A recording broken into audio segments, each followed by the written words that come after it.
Happy Tuesday, everybody. The day after Memorial Day. Our goal is to make this a memorable show, all right, as we always try to do every week. My name is Scott Morgan of Motor City Madmouth.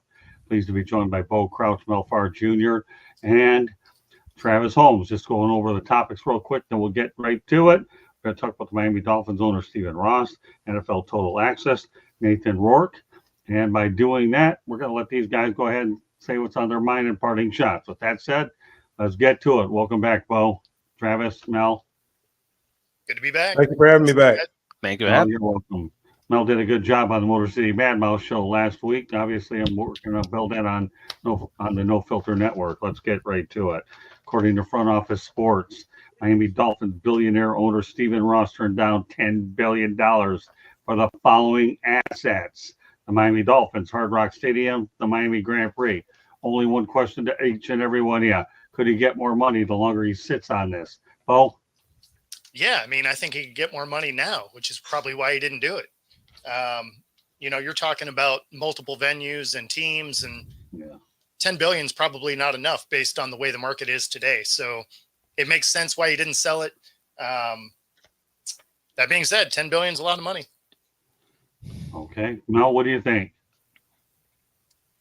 Yeah, I mean, I think it's only going to get more valuable. I mean, that's just kind of the way these things work. So, and he obviously, we know he's a very smart businessman.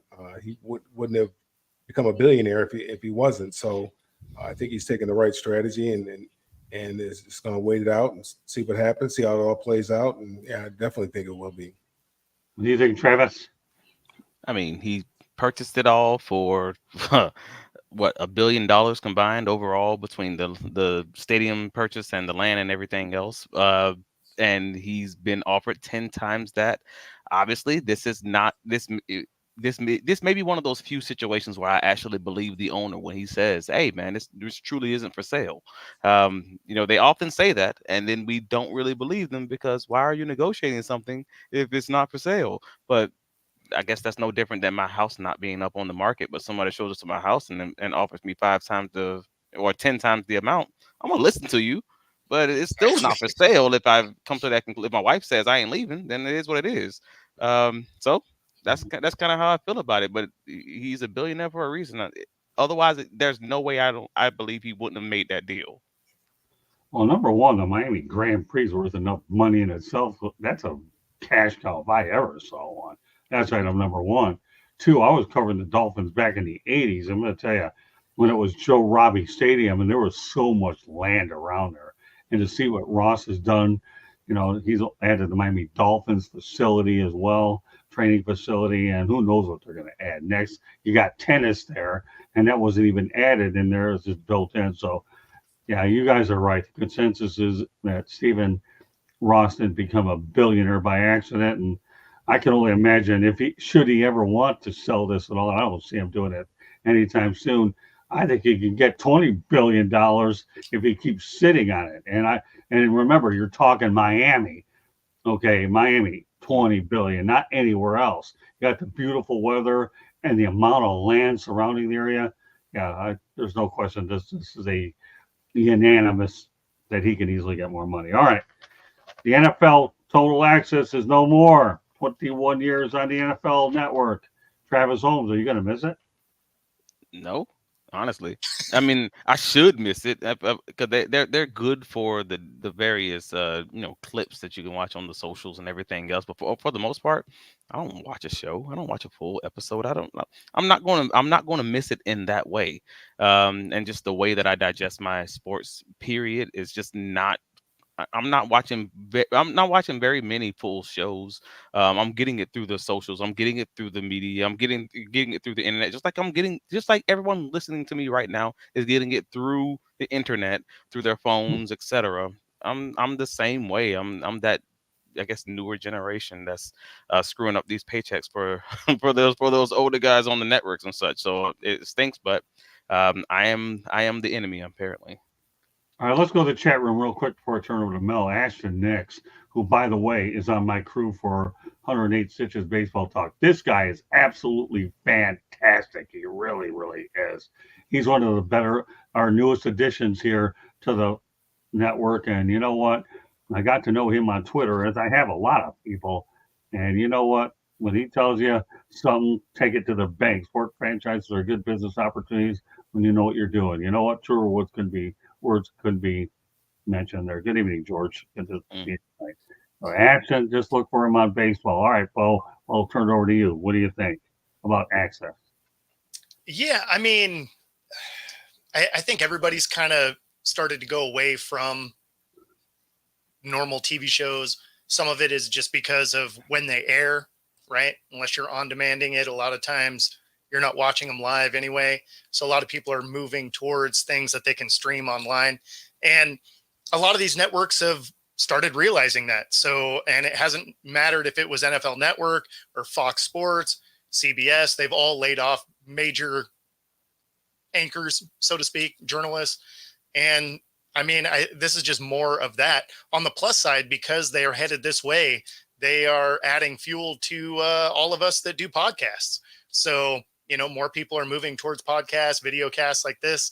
And so, I mean, realistically, as they trim their budgets, it helps us out.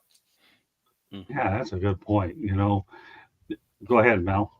So your question was, will I miss it? That was your question? Yeah. Yeah, I can't miss something I never watched. Exactly. So no, I won't. I won't miss it one bit. I had to Google it to see what it was. Well, at least you're being honest about it. You didn't watch it. Here's the thing about that show. When Rich Eisen left, that's when it started to go downhill. It really did. And you're right. I didn't watch it a whole lot either. I did every once in a while, but I understand that as much as I love working with the NFL, you know, I can't be wound up watching so much on television when I have numerous responsibilities with what we end up doing. So I'm totally with you all the way. You know, Rich Eisen left. He was the life of that show. He knew what he was doing and all that. So good evening, Jeremy. I mean, Rich left, but at the same time, it's quite possible that Rich just saw the writing on the wall too. I mean, there's a lot of shows that do great, but you can still see it's not doing as great as it should, or it's just not as easy as it used to be. I guess this show is no different than Alabama Crimson Tide. I guess in that way, it's just not as easy as it should be for all the work you're putting into it to make those numbers work. So, and maybe that's just what it comes down to. All right, Candy, what it comes down to is this, okay? Why don't you give us a station break?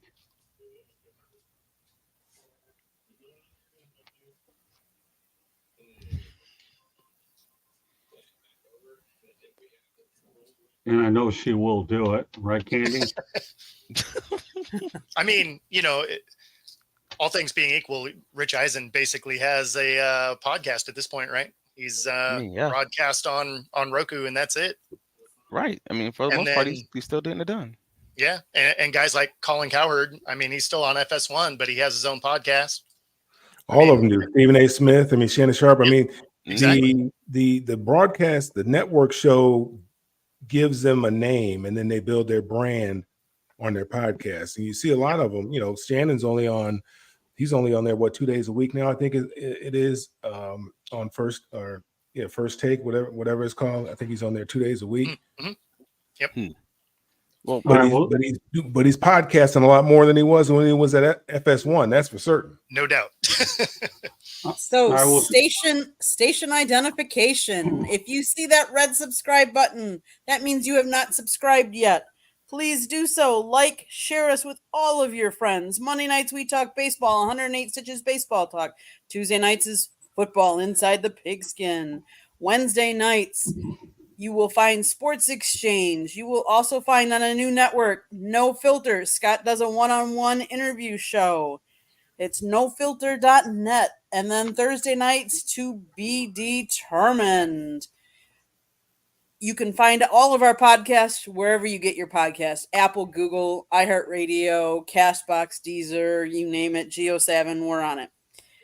We also have a website, www.southfloridatribune.com, where you can see Scott's writing and my pictures taking. You can see transcripts from the Jags, the Lions, the Dolphins, press releases from all of them, from a lot of the local colleges down here in South Florida. You name it, you see it, you can read about it. You also can advertise or sponsor a show. Call Scott 954-304-4941.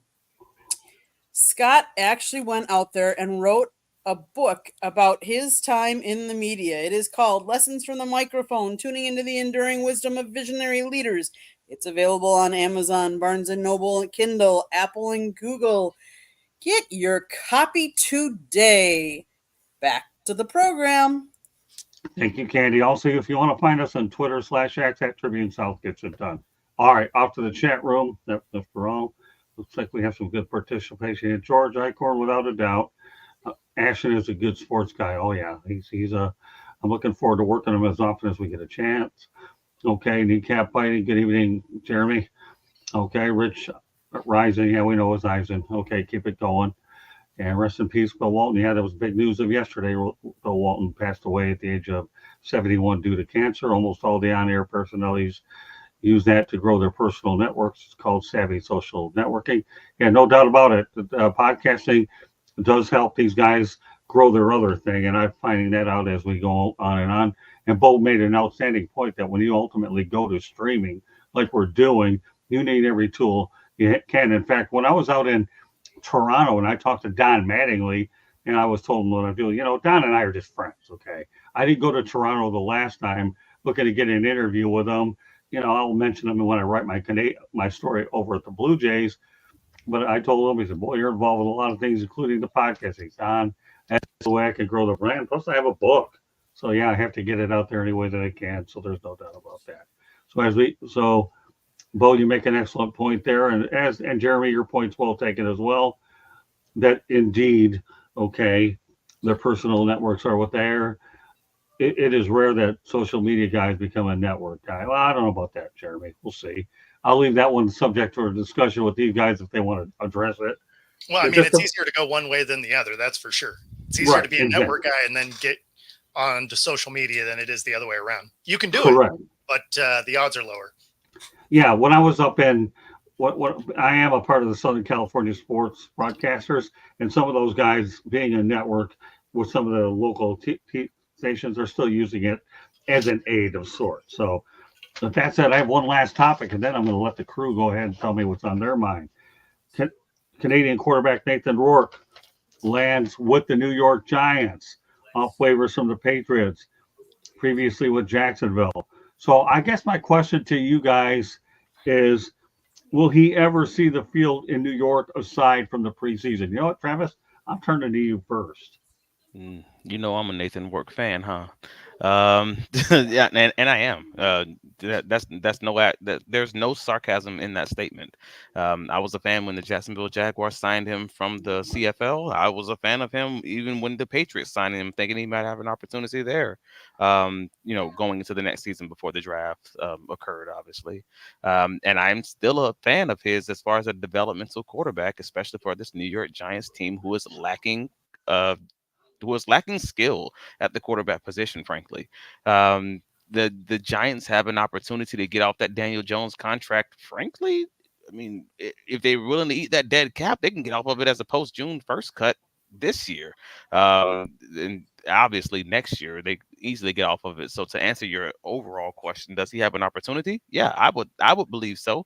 He's better than Tommy DeVito, in my opinion. And that's your third string guy. So it's really just a conversation of what do you feel about Drew Lock? Because we know how everyone feels about Daniel Jones. They're going to face the seventh strongest as far as their defense is concerned, they're facing the seventh strongest strength of schedule of this year of the Giants. So that's not a good situation if you're talking about trying to evaluate your quarterback in a make it or break it year. I could see that absolutely starting off a little bit rocky. And if that results in, I'm going to a Drew Lock or I'm going to a Nathan Rourke, at that point, I'm going with I'm going with Bitcoin. I'm to the moon. I'm going to go with the guy who I think has a chance to truly just take the Minshew mania, this sucker. And that is Nathan Rourke. Yeah, I like Nathan Rourke. Back to the chat room real quickly, Jeremy. Yeah, I know that you're not saying it cannot be done. Anything can be done if you put the work into it. And secondly, now that he's on this topic with us, is there any one set in stone that's quarterback New York? The answer is no, and I totally agree with you. But that said, hey, Dusty, how are you, buddy? Welcome to the show. All right, Mel, I'm going to turn it over to you. What do you think about Nathan Rourke? Not much. Be honest with you. I mean, I I'll tell never you, heard of the guy. I saw it. I mean, I had to Google who is this guy. Why are we talking about him? Look, man, it's tough, and I've said it before, man. That league is tough, and it's so much harder to prove that you can play than it is to prove that you can't play. You're at a disadvantage coming in because anytime you make a mistake, there's going to be somebody there that's going to say, "See, I told you the guy couldn't play." Whereas if you're a number one draft pick like Daniel Jones, he's going to get another chance. Well, just give him another chance. He'll be okay. He'll be fine. He can play. We've seen him do it before. He'll be fine. It takes a long time for them to fall out of love with somebody, a lot longer to fall out of love with somebody than it does to fall in love with somebody. So it's a good opportunity for the kid. He gets an opportunity to size himself up against real NFL competition and to see where he is and to be able to make a decision whether or not he wants to continue to pursue this dream or, if he should go out there and find himself a real job and get on with the rest of his life. There's nothing wrong with it. I mean, there is the United Football League if he wants to continue to play at a high level, but eventually at some point in time, you're going to get tired of lifting and working out, being out there in that hot sun. And, after a while, that gets to be tough, man. You start making the decision, man, is this really worth me getting off the couch, or, going out there and in that hot sun? I mean, is it worth it for me? Yeah, okay, I can make X amount of dollars, but I can do the same thing, doing something else. So, I think it's good for him, but I don't read much into it, to be honest with you. Yeah, let me add something to it. That's a good point, Mel. One of the reasons I actually brought Nathan Rourke on here is I don't know about you guys, but I really like to see Canadian Football League quarterbacks take the jump to the NFL, or if they haven't gotten much playing time before, they work out. So, for example, we know many years ago with Warren Moon, never got an opportunity in the NFL. Well, ditto the Houston Oilers and Hugh Campbell. Doug Flutie got excessive playing time up there, which is really good. So I don't know what it is. I'm fascinated by Canadian Football League quarterbacks willing to try out the NFL, and you never know when you're going to find one that works out. They certainly are pretty advanced in the passing game because that is a passing league type of game is really what it is. So and he's a former CFL MVP. Like he's not just some guy. He was a good Canadian player. Damon Allen was an MVP as well. I mean, he has all the records there. Does he? He never crossed over or said he wanted to play in the NFL. He just stayed up there in the CFL and just was, had a great career up there. Yeah. Oh, yeah, nothing wrong with that. Again, like he said, as MVP. So I'm always fascinated by hidden gems of where you get the talent. And the best ones to find talent all over the place to me are the ones that are obviously going to win year in and year out. All right, Bo, crunch this topic and see what you've got. Yeah, I mean, I think as far as opportunity is concerned, this is probably the best spot for him to land. There is no clear-cut favorite to win that job. They obviously don't have a ton of faith in Daniel Jones. Realistically, I think Drew Lock could beat out Daniel Jones as QB1, right?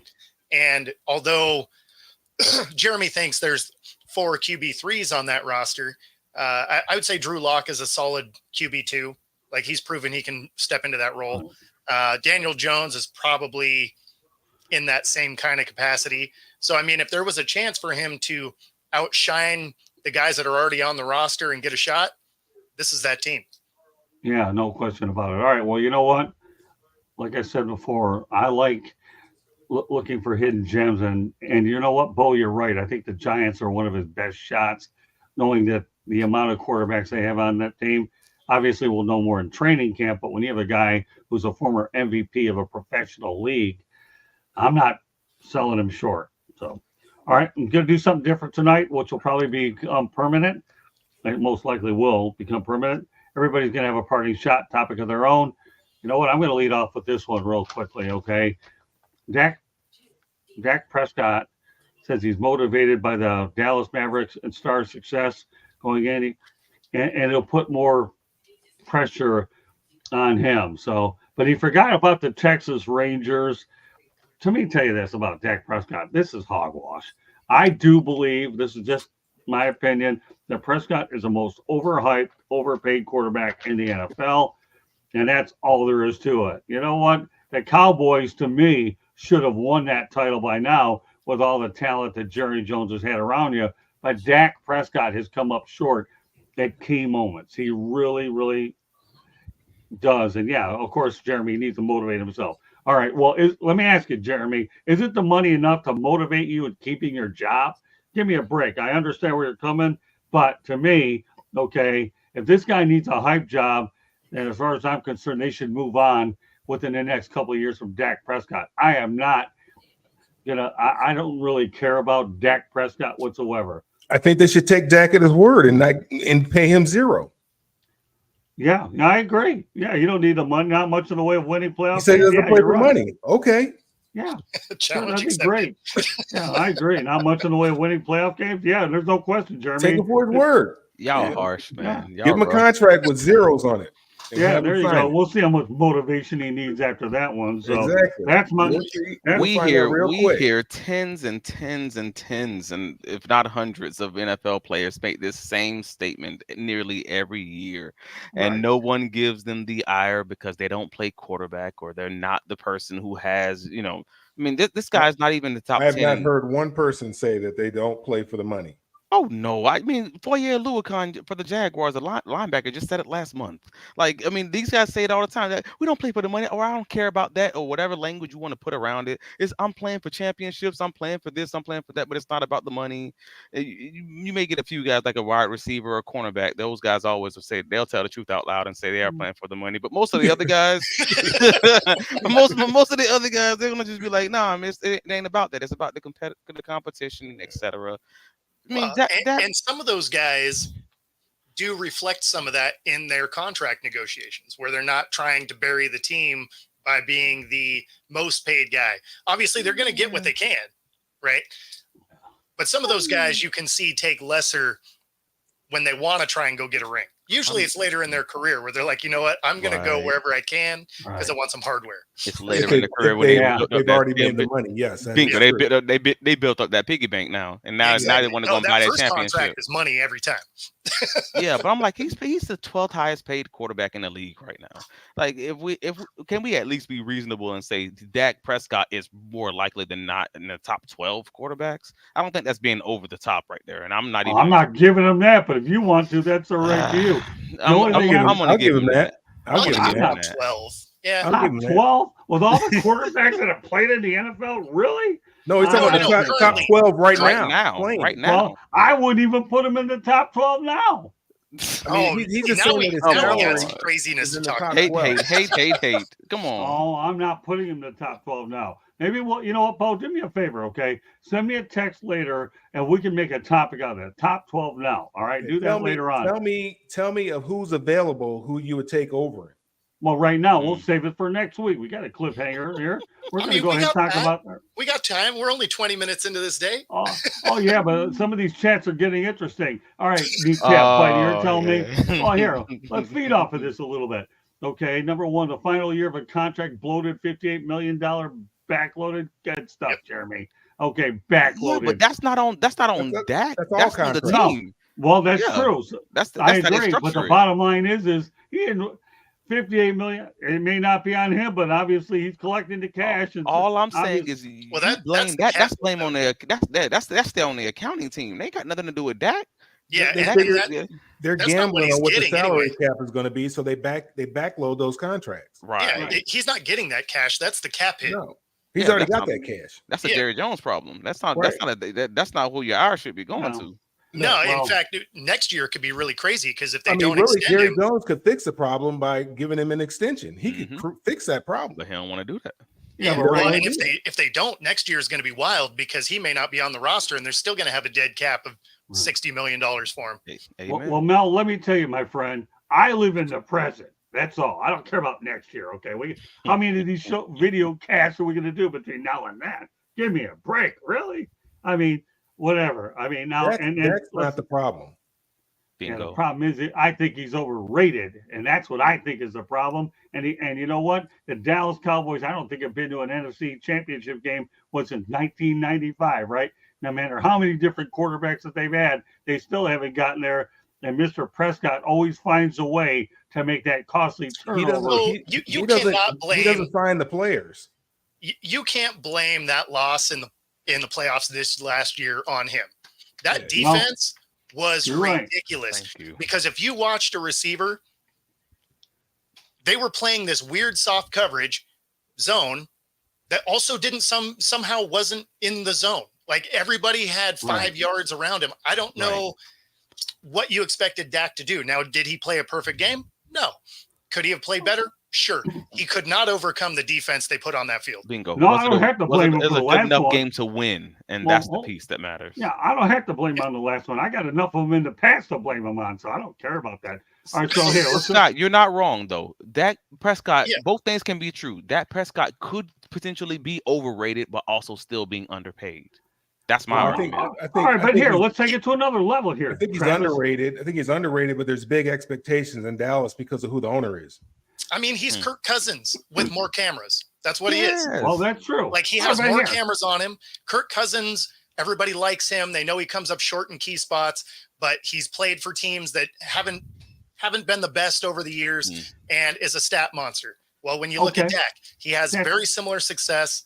There you go. Very similar numbers. He just happens to have the Dallas media trained on him. He would have that same kind of hate if he did this. He's got the national media on it. Yeah, that needs to go to Houston and get him by a grill, and then everybody gonna love him all of a sudden. But let me tell you this: if he was doing this in Minnesota, everybody'd be like, "Oh, hey, we're in the playoffs every year."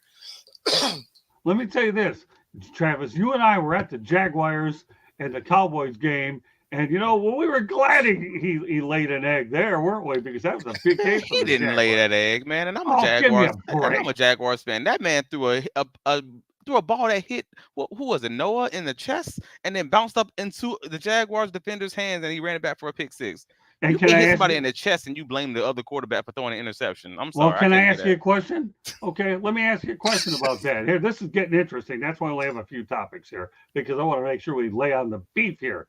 Okay, when people look at the stats down the road, they're not going to look at that video. They're only going to look at interceptions and what they came up.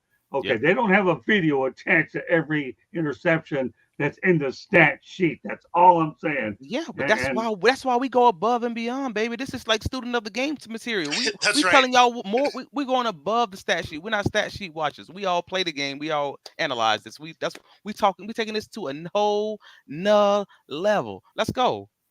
I agree. We're doing it. All right, back to the chat room a little bit as we continue. And I'm sure we're going to roll with this one. That was a skit. Who Mad did that? TV, the Key and Peele guy. Oh, yeah, it was. That's who it was. Right.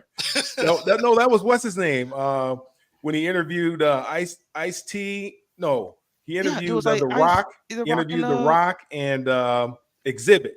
And it was the guy from Key and Peele. It was the Keegan Michael, whatever his name. The guy with three first names. Yeah. Well, here, everybody wants to blame Jerry Jones, okay? So let's play the Jerry Jones card a little bit. Okay. Jerry Jones asked to win one more Super Bowl when he fired Jimmy Johnson, which we all know was a gift to Barry Switzer. He got exactly what he asked for. Yeah, all right, no question about it. He asked God for that. Now he's going to have to go to the other side and get that other one. The only thing I'm going to say about that, Jeremy, is I wonder how many Christmas cards that Barry Switzer has mailed Jimmy Johnson for getting that piece of jewelry he didn't deserve. That's all I can tell you. That was a gift. Probably none. Exactly. Switzer was a good football coach in his own right.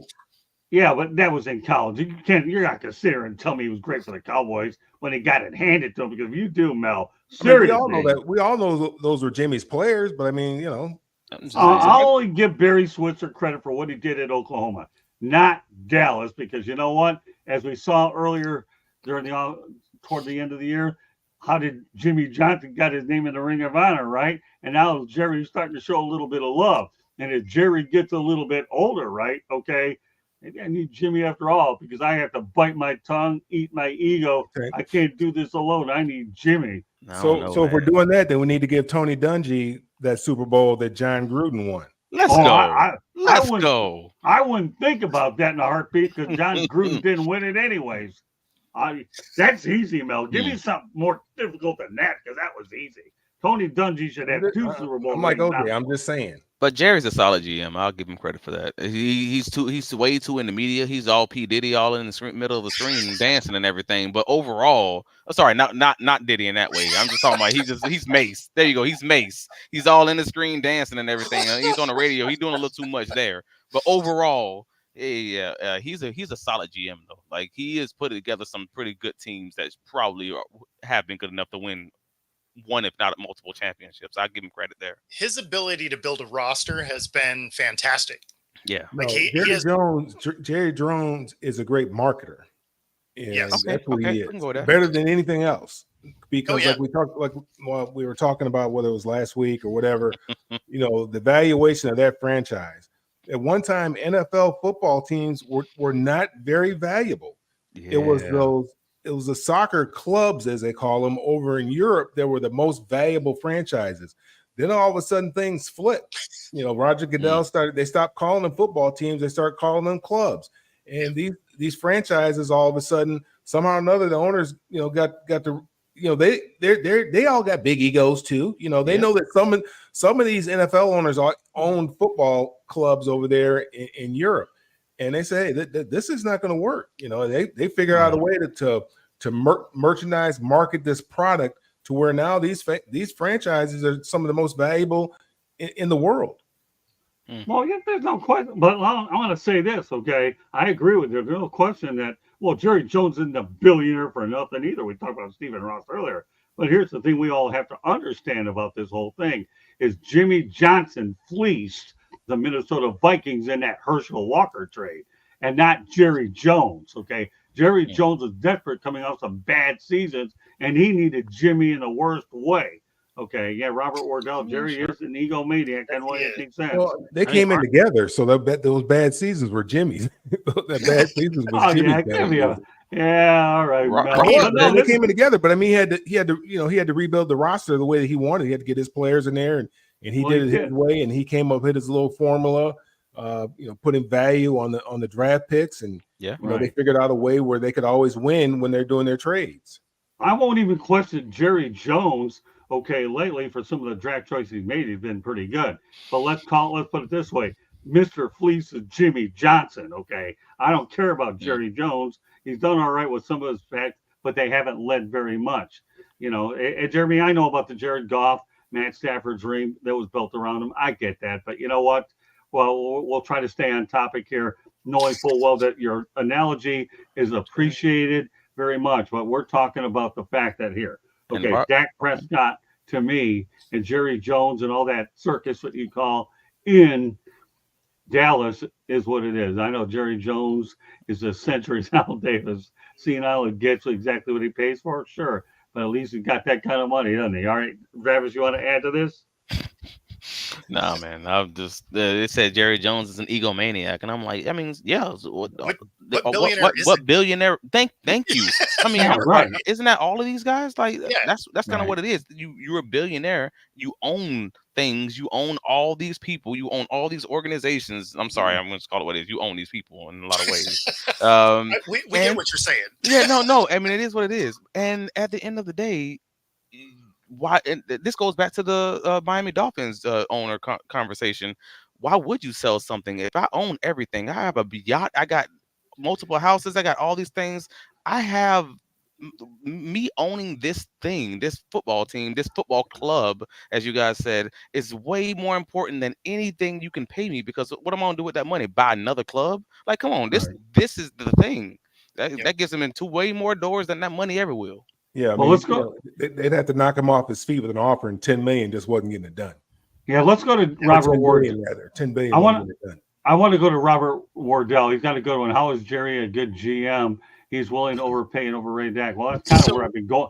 That's where I've been going with it. Go ahead, Bo. Yeah, so he is good at bringing talent in. That's why he's a good GM, because that's your primary role, whether it's through the draft, free agency, whatever. He finds a way to get good players on this team. The problem is then he gets in his own way. He needs to be a GM, and then maybe jump on someone's spaceship and go visit the space station or something for the entirety of the football season, I think they'd perform a little better because he wants to be in front of the camera and become a distraction. But as far as him getting talent in the door, they've had some incredibly talented rosters that underperform. Yeah, I agree. And I actually had an opportunity many years ago to meet Jerry Jones when I was covering a Cardinals game. And we talked about the Lions keeping the Thanksgiving game.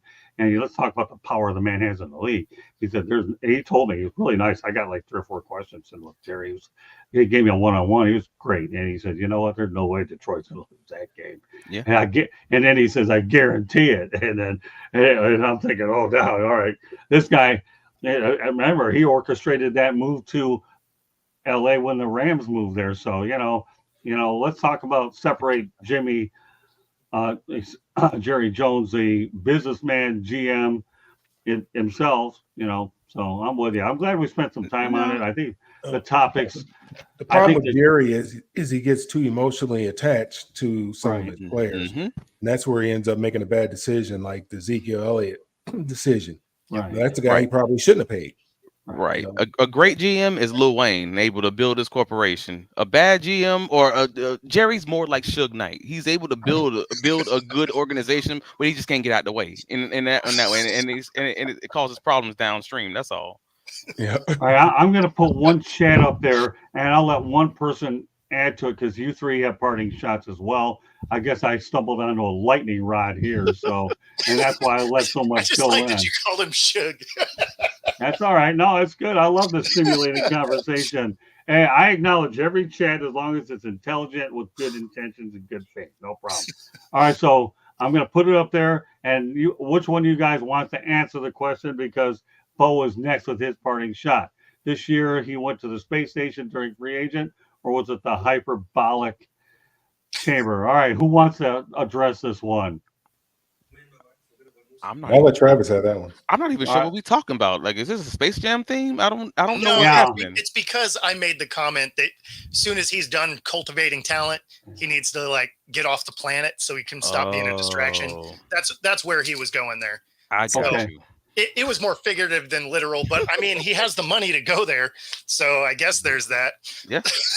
All right. Well, now that you answered that question, Bo, you have a parting shot. Go ahead. Yeah. So it actually, oddly enough, is still with the Cowboys in the way of he does like to overpay in bad situations. And do you guys think he doubles down on a bad situation with Dak? Because it sounds, he's in that position with CeeDee Lamb now, where maybe they trade him. Maybe they go ahead and blow this thing up. Yeah, I think they let him go. They have the kid there from San Francisco.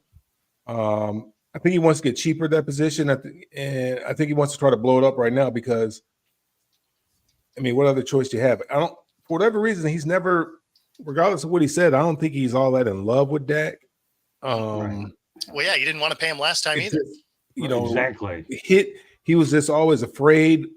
Well, who do I replace him with? Now you have Trey Lance there. Maybe you give him a shot. And then, the draft, there's always, somebody coming up, somebody, and you just take a flyer at somebody in the draft. But I do believe that they're going to let him walk. If he plays this season, they're going to let him walk because he has a no trade clause, and he also can't be franchise tagged. So he'll be a free agent. I think Jerry lets him walk.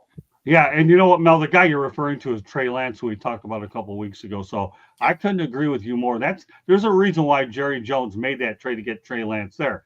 Whether he's the ultimate guy down the line, I don't know.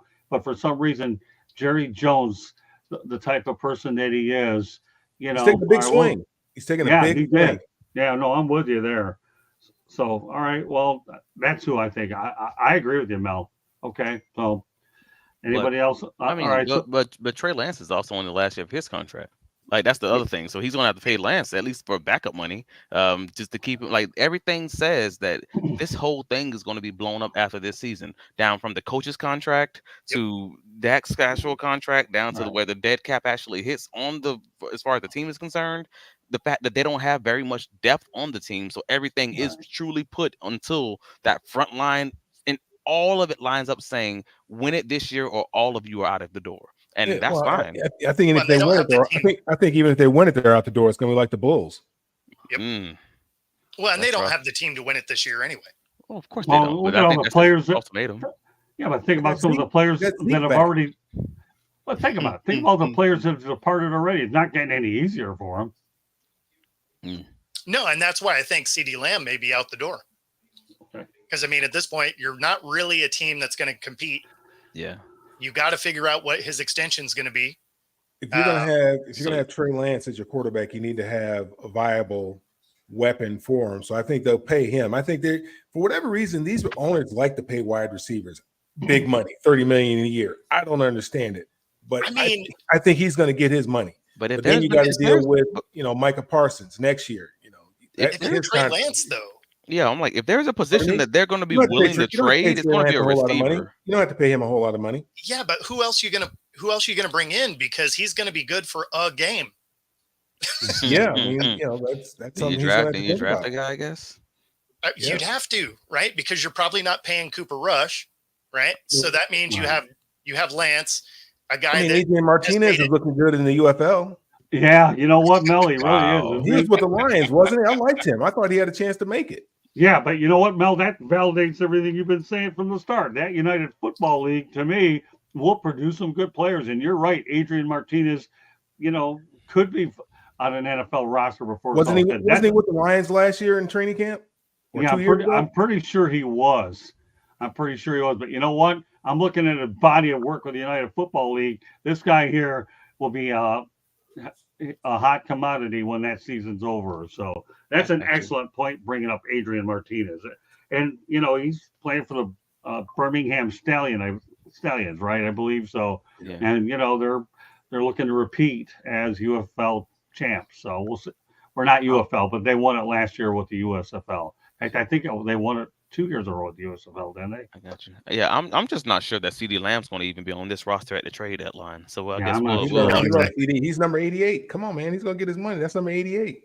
Yeah, let's go to Robert Ward. 88's going to get 86th, I think, is what's going to happen. Let's go to Robert Wardell's comment about CD. I know you guys are talking about it.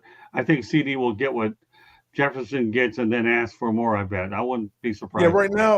Yeah, right now they're just playing wait and see. The first one signs, and the next one's going to leapfrog that one, and then he's just trying to be the last guy to sign right now. Right. Yeah. None of those receivers want to sign. Yeah. And the Cowboys, I just don't see them being the ones to sign to put that money into the future when you have everything else that screams, I'm done with y'all all this year. Yep. Yeah. With the way it's falling apart, I can't imagine that they do, but they're in a position where if they don't, they're going to have to trade him, because otherwise he walks. Yes. Yeah. Well, they can franchise tag him, right? Oh, that's true too. Yeah, let's go back to Robert Wardell. He's making some pretty good points. I want to get this money-wise to be hard. Yeah, Philly has to be stoked. There is no one in their division who will be good at any time. Yeah, we'll just make that. I mean, Philly ain't good. What you talking about? What are you talking about? Philly's average. Philly's going to be a good team this year. We thought Philly, the Giants, and Washington. I mean, who you got? We thought Philly was going to be good last year. They were at 500. They addressed the problems that they had last year. What was the problem they had last year? The OC was hurt. Secondary. Man, the OC was the problem, in my opinion. Was hurt. Well, I mean, yeah, they replaced all those things. Yeah, and they also replaced the center. They're all pro center. They got a defensive coordinator. They got a defensive coordinator there now, right? Yeah. Well, and the guy they replaced their center with was the heir apparent anyway. It was the guy that Kelsey was bringing along to be his replacement. So it's not like, and he was on that offensive line last year. He was a guard. I hear you, but how often is the heir apparent ever as good as the person that they're replacing? How good is Michael Jordan's son? And they say Kenny Pickett's looking good, man. Yeah, but he's not going to. Come on, man. Let's go. I was trying to make a point, and then, man. Well, here's another. I got nothing for that one. Yeah, I don't really know, but I like the point. I mean, they said he's been looking better than Jalen Hurts. That's what I'm saying. The 7-on-7 and stuff like that. They say he's been looking good. Yeah. No, but I mean, they do have a good running back. I mean, they did things where they should be a better team this year than they were last year. Oh, I'm not saying they're going to be a bad team. Georgia players on their team. They're going to be good. Yeah, so let's Robert Wardell. Okay, watch Philly trades down and later signs in free agency. Just that would be hilarious. Yeah, well, you know what? I wouldn't be surprised. That division's ruthless. All right. Well, with that said, Mel, you have a parting shot. Good stuff, though. Yep. I enjoyed that, Paul, because you and I were talking about the Cowboys. So let's see if Mel can find another team other than the Dallas Cowboys. Well, I'm going to a whole nother sport. It's not even football. And Jeremy had mentioned it earlier. And I just feel real lucky, man. I was watching some stuff. Obviously, my condolences to the family of Bill Walton. I'm trying to think if I ever met him, and I don't think I ever met Big Red. But just watching some things about him and just having an opportunity to reflect back on where I went to school and some of the men that came out of that school, whether it be Ralph Bunch, whether it's Jackie Robinson, Willie Strode, Kenny Washington, Rayford Johnson, Arthur Ashe, Jimmy Johnson, who a lot of people don't realize played for the San Francisco 49ers, not that Jimmy Johnson, but the Jimmy Johnson that played for the San Francisco 49ers, who was Rayford Johnson's brother. And the list just goes on and on and on about the hallowed grounds that I was able to walk on while I was at UCLA. And some of these great men that an institution produced. Some of the great men and some of the great thinkers of all time. And just just watching the stuff on Bill Walton yesterday just gave me an opportunity to reflect on that. Like, man, how lucky am I, man? How blessed was I to be able to walk on those same grounds that these great men walked on. And so I was just feeling reflective yesterday. So that's my parting shot. Yeah, you know what? I never met Bill Walton. Of course, a lot of my NBA stuff went away when I moved to South Florida back in 2002, except for the Pistons and Miami Heat. So I'm on the air, but my only connection to Bill Walton happens to be the biggest one of them all. I had the opportunity to spend time with his coach, John Wooden, when I covered the University of Georgia take on UCLA in a non-conference game, and just being around Coach John Wooden to me is unbelievable. So if Bill Walton undoubtedly learned from Coach John Wooden, then there's no doubt in my mind, at Pauley Pavilion, he definitely got the right mentor for sure. And I'll leave it. And I'm glad you brought him up because I forgot about Kareem and I forgot about John Wooden. I remember we would go to the game just to see John Wooden, and then he knew my dad because he was coaching there obviously when my dad was playing there, so he was always real kind to me. But to be able to be in his presence and know what he accomplished at UCLA, I mean, it's just mind-boggling what he was able to accomplish. I mean, they won 7 straight national championships. Bill Walton, I think they were 88-0 at one particular time. I mean, that's just unheard of. Well, Coach Wooden won 11 national championships, as I understand. But they had won 7 in a row. Right. Or was it 9 in a row? Whatever it was, they won a bunch in a row up until the time where they were 88-0 and they ended up losing. Where Bill Walton was 88-0 sophomore and junior years, and they ended up losing that game to I forgot who it was. They lost to. I forgot, but they ended up losing that one basketball game. His sophomore year they won by an average of 31 points a game. Well, let me tell you this.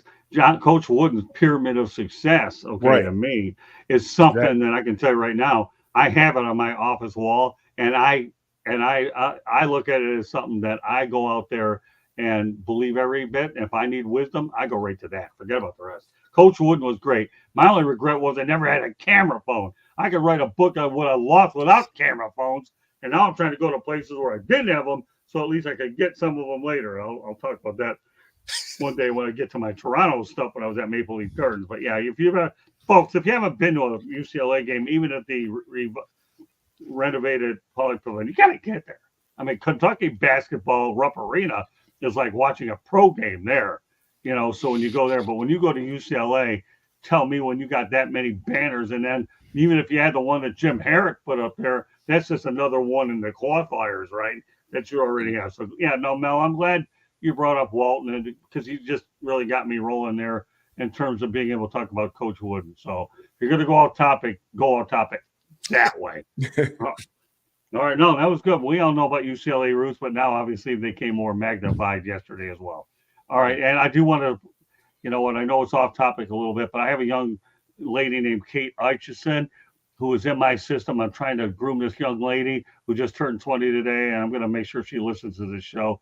She's one of my young up-and-comers. I've never really had a female that ever wanted to be mentored like I have the males, but this little girl here writes really well, and hopefully down the road people will get to recognize her. I'm just trying to bring her along slowly. So, when she approached me through Spencer Tomset, who I'm a part of the National Sports Media Association, and she wrote one of those sincere letters. How can you turn it down? I look at her as like my young daughter now.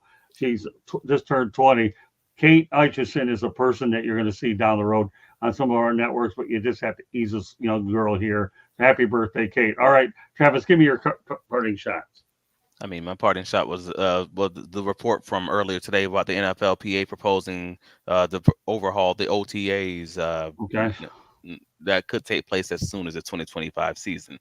And I mean, I've talked to a lot of people about this. I was just at the Jaguars, fourth OTA earlier today, talking to all the different guys in the media room about this. And this is an interesting one because most people seem to be on board with that this will be a good idea, and I'm just not sold on it.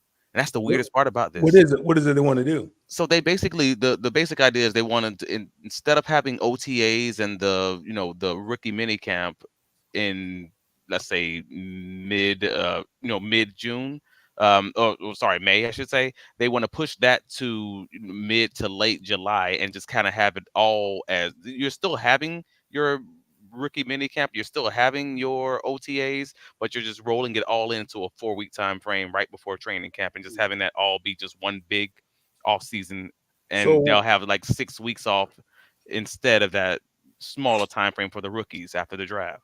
So what's the reasoning behind it? What's the motivation behind this? So the NFLPA is pushing it because they're saying that they did something similar after the COVID season, and a lot of the guys in the NFL said, "Hey, we like what this did to our bodies. We enjoyed this process of having a lot longer time off, consecutively off, instead of having the OTAs and the rookie mini camp, and then having the 6 weeks off, and then going to training camp and re-ramping it back up." And I can understand that argument. Yeah, I fully get that, especially for your bodies and you wanted to have a more of an extended time frame off. My opinion is mainly tied to we all saw what happened in the COVID season. That season started off super slow and it was super rocky. Blocking was sucked. Right. Like there was a few things that were off about that season, and it wasn't just COVID. It was, hey, guys got playbooks later. What about the rookies who are coming in? Like, unless you're going to change those rules and give guys playbooks when you're not physically able to see them and manage them and babysit them, you're going to have problems with guys having slower development. That first year might end up being more of a wash. And there's some downstream impacts that I don't think these guys are necessarily talking about, because again, this is coming from the NFLPA side. And because of that, that's why I'm like, this is going to be a little messier than y'all want it to be as far as that development and as far as that early, playbook installs part of it. And that's the reason I don't like it. Training camp's not that long anymore anyway. Well, it's less about training. You get the playbook in OTAs and rookie minicamp, though. So they got 6 weeks of talking about playbooks. Even when they're off, they can still work out with that playbook. Yeah. We had 6 weeks of training camp when I played, so that's fair. We had come on, Mel. We know. Wait a minute, Mel. Hold on. Okay, I know what that was all about. Remember, I work with Don Shula, so I know today's players couldn't have handled camp, whatever the coach was, 2 and 3 a days. I know. Give me a break. I'm with you, Mel. Wayne Fonz wasn't no picnic either back in the 80s, even though there's no camp that was a picnic. Exactly. That's my point. I mean, the Rams, it wasn't too bad, I guess, because we're in Southern California. It didn't get to be so hot. But I can tell you that Denver training camp, that was hell. Oh, I know. Hey, I'm with you. But remember, Mel, we're talking about this generation, not back in the day. We had 150 guys in camp. And the guys were getting cut every day. Yeah, exactly. This probably actually feeds more into their desire to have an 18-week regular season and a 2 preseason game type of thing. Sure. Because you're going to go right from, if they move these forward, you're going to go mini camp, OTA, training camp, preseason of 2 weeks where none of your starters are going to play. Bingo. Right. And during some of that preseason, you're going to have those joint practices. You're going to see more of those to try and simulate real-time reps. Mm-hmm. But what you're going to see is a whole lot of what we saw at the beginning of this year, where the first couple of weeks were preseason games because none of your starters played, and offensive lines and receiver timing routes were absolutely garbage. And they can only wear full pads, once a day, right? They can't have consecutive padded practices now. It's not even every day. Yeah, it's not even. Yeah, every day. well, let's just go to the 18 game schedule as we get toward the end of the show here. That's not a matter of if, Joe, Bo. It's a matter of when. We all know that. That's a negotiating tool. This will be a concession in that negotiation. Exactly. That's my point. Pushes that. Yeah, it's a negotiating tool. All right, we'll give you 18, but give us our way. I mean, this has been done all the time. You guys are right on target with that one. That's not a matter of if with the 18. It's a matter of when, depending on when they decide to put it. I think this just lubes the wheels to make that happen. No question about it. All right, well, Robert. They need to do a better job with the revenue sharing. Forget about all that. They need to do a better job with the revenue sharing if they want to play 18 games. Forget that. This is window dressing. I mean, they need to do a better job until the players get them cojones to truly sit out of games. That's never going to improve, man. Well, I mean, if they want to play 18, they need to do a better job. I mean, they should have got more, and I don't know if they did or didn't, but when they went to 17 games, they should have got more. They should have negotiated the revenue sharing. If they want to play 18 games, that's fine. We'll play 18, but hey, we got to do better on that revenue sharing. Well, they're going to work that. What is that? 2030. They're going to work partners. They're going to work that out. All right, back to Wardell again. No, I'm not very confident in them working it out because they haven't done it thus far. Yeah. Well, and Rob, it was essentially like what we saw last year. I mean, Daniel Jones got sacked 11 times week 1. I mean, those offensive lines were not exactly well-oiled machines coming out of preseason.